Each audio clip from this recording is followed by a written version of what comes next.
बिस्मिल्लाहिर्रहमानिर्रहीम। इस वीडियो में हम एग्जाम्पल 6.7 और एक्सरसाइज डी 6.25 6.26 सॉल्व करेंगे जो मिस्टर सदराज बुक से है, ईडीसी चैप्टर नंबर 6।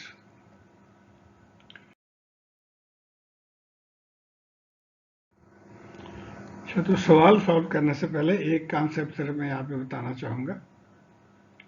ऑल्दो ये एनपीएन ट्रांजिस्टर्स के लिए है, लेकिन ये इक्वली वैलिड है पीएनपी के लिए, जो कि हम इस आगे सवाल पीएनपी के करेंगे।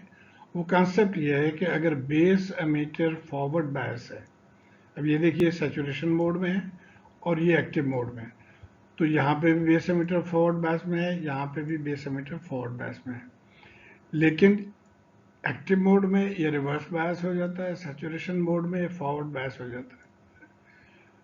तो कहने का मतलब ये है कि अगर सिर्फ हमें ये पता है कि बेस एमीटर फॉरवर्ड बायस है, तो हम ये नहीं कह सकते कि एक्टिव मोड में है या सैचुरेशन मोड में है, इसलिए हमें दोनों मोड्स को कंसिडर करना होगा।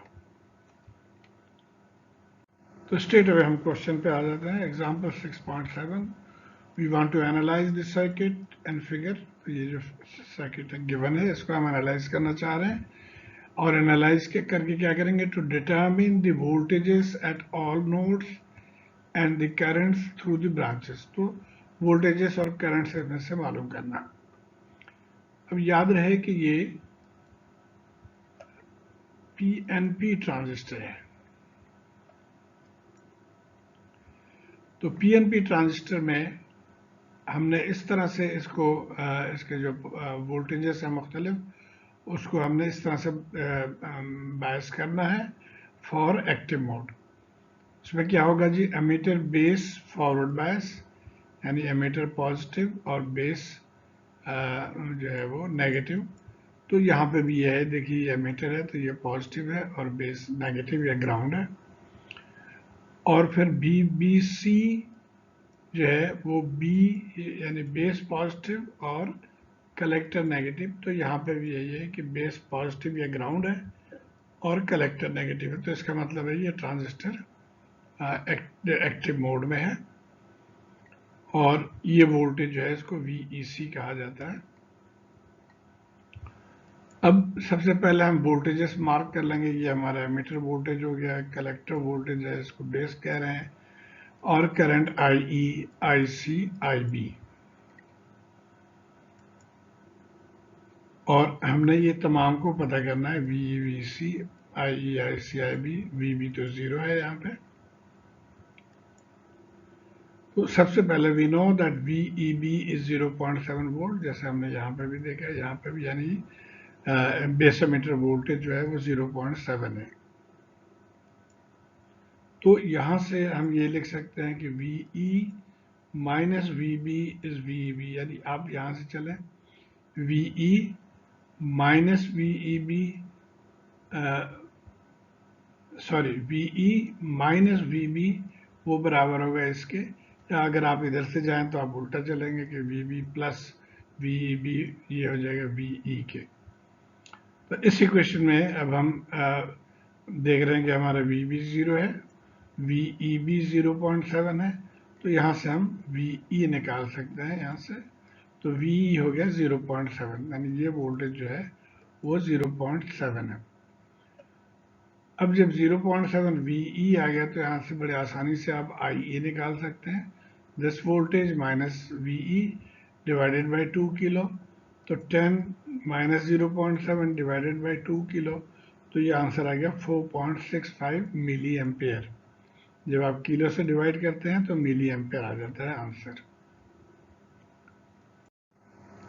ओके, अब एक टेक्निक हमने आमतौर पे फॉलो करते हैं कि अगर हमें ये अननोन है कि जी ये ट्रांजिस्टर वाकई एक्टिव मोड में है या सैचुरेशन मोड में है, तो उसके लिए तरीका ये होता है कि पहले हम इसको फर्ज करते हैं कि एक्टिव मोड में है, और फिर उसके पैरामीटर्स मालूम करते हैं, और अगर वो लगे कि सही नहीं है तो फिर हम कहते हैं जी ये सैचुरेशन मोड में होगा, और उसके पैरामीटर्स फिर मालूम करते हैं। तो हमने इसी टेक्निक को यहाँ, तो हमने IE निकाल लिया था, और यहाँ सिर्फ एक चीज़ इस्टेब्लिश हुआ कि VEB 0.7 है।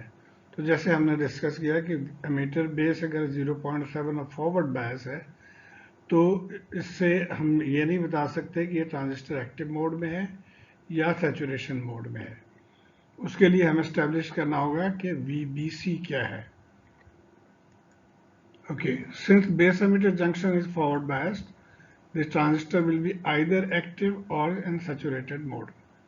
और फिर जैसे पिछले स्लाइड में हमने ये कहा था कि पहले हम असूम करते हैं कि सर्किट एक्टिव मोड में है, और अगर पैरामीटर्स हमारे सही ना निकलें तो फिर हम उसको कहेंगे कि ये सैचुरेशन मोड में कंसिडर करेंगे उसको। तो आइए हम पहले इसको फर्ज कर लेते हैं कि ये एक्टिव मोड में है, और अगर एक्टिव मोड में हो तो ये पैरामीटर्स या ये रिलेशंस जो है वो वैलिड हो जाते हैं उसके अंदर। तो IE हमने निकाल लिया था, IC हम इस फॉर्मूले के जरिए निकाल सकते हैं, और लेकिन यहाँ हमें अल्फा नहीं पता। अब अल्फा के लिए हम एक असम्पशन करेंगे कि बीटा भी नहीं गिवन है, तो हम कहेंगे जी बीटा फर्ज कर लेते हैं कि 100 के बराबर है, और बीटा 100 के बराबर अगर हो तो इस फॉर्मूले में डाल के अल्फा 0.99 हो जाएगा यहाँ से। अब इस 0.99 को यहाँ यूज करेंगे, IE ऑलरेडी हमने निकाला हुआ है, सो IC हो जाएगा 4.6 मिली एम्पेयर, 99 और IE। तो ये सेकंड पैरामीटर आ गया करंट, सेकंड करंट IE। अब हम वोल्टेजेस निकाल लेते हैं। यहां से देखिए VC माइनस V माइनस, ये हो जाएगा ICRC के। तो बाकी पैरामीटर्स हमें पता है, तो VC हम यहां से निकाल लेंगे, ये भी मालूम है, करंट भी मालूम है और रेजिस्टेंस भी मालूम है, जो कि 1 किलो है। तो VC हो गया माइनस 5.4 वोल्ट, माइनस 5.4 वोल्ट। अब आ जाते हैं हम सेकंड पैरामीटर पर।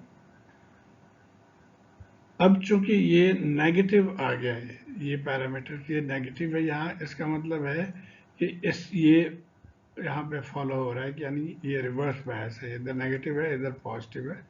तो इसका मतलब है कि अभी कंफर्म्ड है कि ये सर्किट एक्टिव मोड में, और अगर एक्टिव मोड में है तो अब ये डेफिनेटली हम ये सारे पैरामीटर्स एप्लीकेबल हैं इसके ऊपर।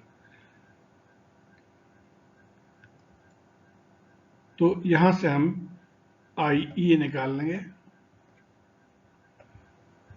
सॉरी I बीटा निकाल लेंगे। I बीटा जो है वो IC ओवर बीटा, तो ये आ गया हमारा 0.046 मिली एम्पेयर, ये आ गया IB। तो ये तमाम पैरामीटर्स आ गए। पिछले स्लाइड में हमने VE निकाल लिया था, और अब जो है करंट्स आ गए, इसमें VC आ गया, तो ऑल रिक्वायर्ड पैरामीटर्स हमने मालूम कर लिया।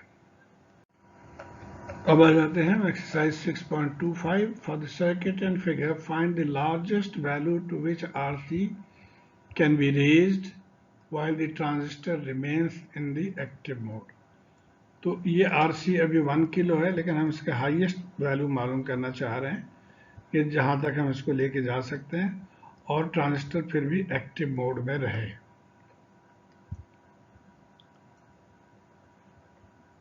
तो यहां से हम ये रिलेशन देख सकते हैं, ये देखिए हमारा VEB है, तो VB प्लस VEB ये बराबर हो जाएगा VE के, और VEB हमने पिछले सवाल में भी देखा था कि हम इसको अस्यूम कर लेते हैं 0.7, तो यहां से VE आ गया 0.7 वोल्ट इस पॉइंट पे, सो 0.7 आ गया VE।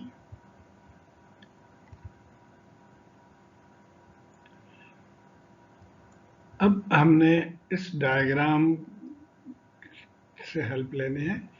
ये डायग्राम ऑल्दो NPN के लिए है, PNP के लिए सिर्फ हम यहाँ पे इसको चेंज करेंगे, यहाँ पे VBC हो जाएगा, NPN में ये VCB था। और ये डायग्राम है क्या, इसको दोबारा देख लीजिए कि यहाँ से एक्टिव मोड शुरू हो रहा है और उसके बाद लेफ्ट साइड पे सैचुरेशन मोड है।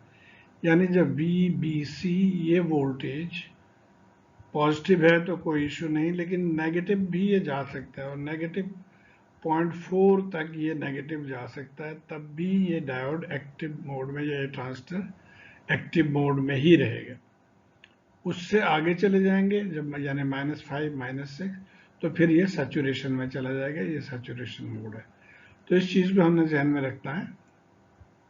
और ये इस सर्किट को हम अब समझने की कोशिश करें। यहाँ से देखिए ये हमें पता है 0.7, और ये इसको रिवर्स होना चाहिए, और रिवर्स में जैसे हमने यहाँ से देखा कि this has to be greater than -0.4। तो ग्रेटर देन -0.4 का मतलब ये नहीं कि -0.5, बल्कि -0.3 -0.2 इस तरफ, यानी इस तरफ इसको जाना है एक्टिव मोड में होने के लिए। अब अगर ये हम -4 भी फर्ज कर लेते हैं, तो यहाँ से VEC हमने मालूम करना है, और वो हम इस इक्वेशन से मालूम कर सकते हैं। अगर हम यहाँ से चलें तो ये नेगेटिव है, तो हम इसको कहेंगे जी -VBC। फिर क्या होगा, ये भी माइनस आ गया तो माइनस साइन, तो -VEB, और ये प्लस साइन आ गया VEC इक्वल टू 0। इस लूप में हमने वोल्टेज इक्वेशन लिख लिया। अब जैसे हमने कहा कि जो VBC जो है वो मैक्सिमम इसके वैल्यू -4, तो -4 हमने लिख लिया। ये 0.7 है, तो यहाँ से VEC 3 आ गया। तो हम यहाँ पे लिख रहे हैं कि जी it has to be greater than 3 या ग्रेटर देन 3 एक्चुअली। तो वो कैसे, आप ग्रेटर देन कैसे कहेंगे, उसके लिए एक आसान तरीका है। आप ये फर्ज करें कि ये -4 नहीं है बल्कि -2 है, तो फिर क्या हो जाएगा, माइनस माइनस प्लस हो गया, तो ये 5 हो जाएगा, यानी VEC कितना हो गया यहाँ से, VEC हो जाएगा 5 वोल्ट। तो ग्रेटर देन 3, इसलिए हम ग्रेटर साइन यहाँ पे डाल देते हैं। तो कोई भी वैल्यूज आप डाल के इसको वेरीफाई कर सकते हैं। तो इस ट्रांजिस्टर को एक्टिव मोड में होने के लिए रिक्वायरमेंट है VEC has to be greater than 0.3 volt. ये बहुत इंपॉर्टेंट पॉइंट है, इसको आपने ध्यान में रखना। अब आ जाते हैं कि अगर यहाँ पे 0.3 है तो ये कितना होगा, ये हमें पता है 0.7, उसमें से 0.3 माइनस कर देंगे तो मैक्सिमम वैल्यू ऑफ VC यहाँ से हम निकाल सकते हैं VE -0.3, यानी 0.7 -0.3, तो 0.4 वोल्ट VC होना चाहिए। ये इसके मैक्सिमम वैल्यू है।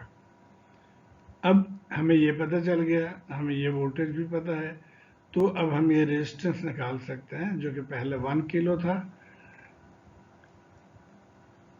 To find maximum RC we need to find IC। तो पहले हमें RC का ये फॉर्मूला है, लेकिन हमें IC अभी हमें पता करना है। और यहाँ पे भी हम वही एजम्पशन करेंगे कि IC जो है ये एक्टिव मोड में अल्फा इंटू आई होता है, और IE तो हमने यहाँ से निकाल लेंगे। ये देखिए ये पैरामीटर जो है, दिस -0.7 डिवाइडेड बाई RE जो कि 2 किलो है, तो 4.65 आ गया। अब ये अल्फ़ा हमें नहीं पता, तो हम यहाँ पे फिर अल्फ़ा को एस्यूम कर लेंगे कि बीटा 100 है, तो यहाँ से अल्फ़ा 0.99 हो जाएगा। अब IC हम यहाँ से निकाल लेंगे, सो IC इज अल्फ़ा I, यानी 4.6 मिली एम्पेयर आ गया। तो अब हम इस फॉर्मूले में डाल के RC निकाल लेंगे। तो इस फॉर्मूले में डाला हमने, तो वहाँ वैल्यूज पुट कर दिया, तो ये मैक्सिमम वैल्यू ऑफ RC आ गया यहाँ से जी 2.26 किलो। तो ये हो गया आपका एक्सरसाइज क्वेश्चन 6.25। और एक और है 6.26, इसको भी देख लेते हैं। रीडिज़ाइन दिस सर्किट, अब ये वही पुराना ही सर्किट है, इसको रीडिज़ाइन करना है, that is find new value of RE and RC। RE और RC मालूम करना है। To establish a collector current of 1 milli ampere, तो 1 मिली एम्पेयर करंट यहाँ पे चाहिए, and a reverse bias on the collector base junction of 4 volt. तो collector base junction जो है ये 4 वोल्ट होना चाहिए रिवर्स में, और अल्फा दिया हुआ है एस्यूम के 1 है। तो अगेन हम इस डायग्राम को लेके चलेंगे। अभी देखिए ये दे दिया उसने कि ये 4 वोल्ट होना चाहिए, ये हम फर्ज कर लेते हैं कि हमेशा ये 0.7 है, तो यहाँ से हम बाकी पैरामीटर्स निकालेंगे। IC भी गिवन है 1 मिली एम्पेयर, अल्फा भी गिवन है, तो यहाँ से आई ये निकाल लेंगे, ये भी 1 मिली एम्पेयर हो गया। तो ये 1 मिली एम्पेयर करंट।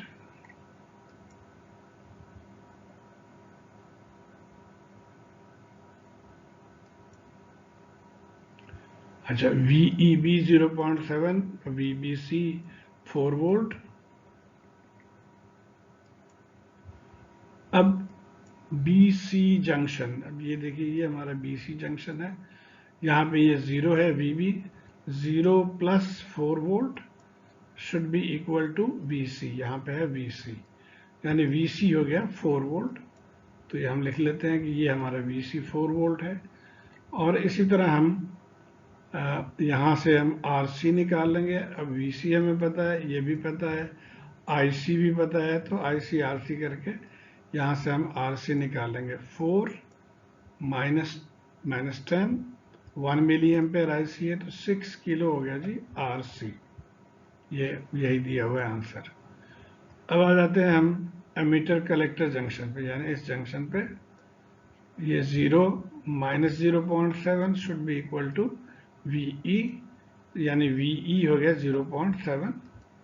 तो ये 0.7 आ गया। अब यहाँ पे भी 10 है, 0.7 है, करंट 1 मिली एम्पेयर है, तो RE यहाँ से आसानी से निकल आएगा। सो RE इस फार्मूले में डाल के आ गया 9.3 किलो, और यही आंसर है। तो उम्मीद है आप इसको फॉलो कर पाए होंगे। शुक्रिया।